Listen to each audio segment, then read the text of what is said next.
ჩვენ ადამიანები ჩვენი ევოლუციის განმავლობაში ვითარდებით მიმდებარე შესაძლებლობის ხარჯზე. მიმდებარე შესაძლებლობის ხარჯზე. რას ნიშნავს ეს მიმდებარე შესაძლებლობა? ხო, დაუკვირდით, ყოველი ახალი ინოვაცია კარს უხსნის მიმდებარე შესაძლებლობებს, რომელიც აქამდე არ ჩანდა.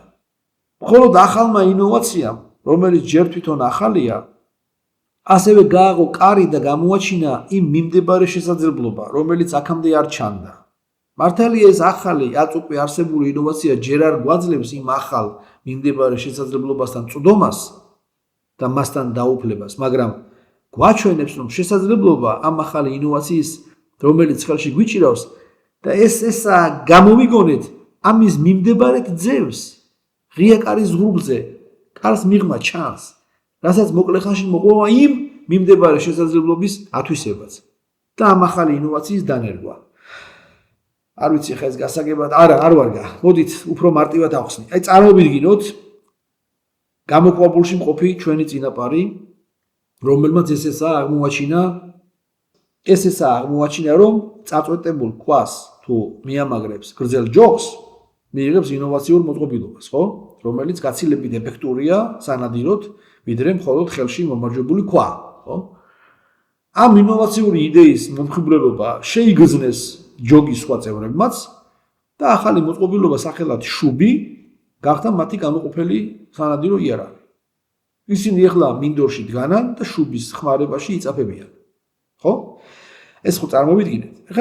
ეხლა დაუკვირდით. ამ დროს მეზობელი ჟღალთმიანთა თემის წარმომადგენელი დაკარგულ თხას ეძებდა და შემთხვევით მოხვდა ამ მიდამოებში.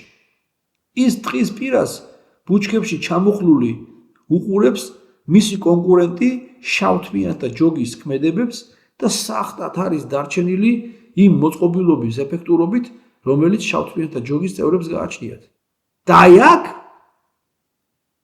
ის დაფიქრდა და მიხვდა, რომ მოწყობილობა მის ჟღალთმიანთა ჯოგსაც გამოადგენდა, მაგრამ ეს აღადგენდა სტატუს quo-ს ამ ორ ჯოგს შორის. ეს მის აღფრთოვანებულ გონებისთვის უკვე საკმარისი არ არის. ის კიდევ უფრო ღრმად დაფიქრდა და მის გონებაში გაჩნდა მიმდებარე შესაძლებლობა, რომელსაც კარი გაუღო არსებულმა ინოვაციურმა მოწყობილობამ, სახელად შუბი. და ეს მიმდებარე შესაძლებლობა ძალიან გავს რაღაც შვილდის და ისრის მაგვარ მოწყობილობას. რამოდენიმე დამზადებული პროტოტიპის მერე ჟღალთმიანთა ჯგუფის წევრებმა გამოიგონეს შვილდისარი, რომელიც მომავალში სხვა ჯოგის წევრისთვის ასევე შობს ახალ მიმდებარე შესაძლებლობას და ჩვენ ესე ვითარდებოდით. აქ აღსანიშნავი ერთი გარემოება, რომ ინოვაციური იდეა მოდის გარედან. ანუ ერთი და იგივე გარემოებაში მუდმივი პროცესი არ ხდება. იდეა მოდის გარედან.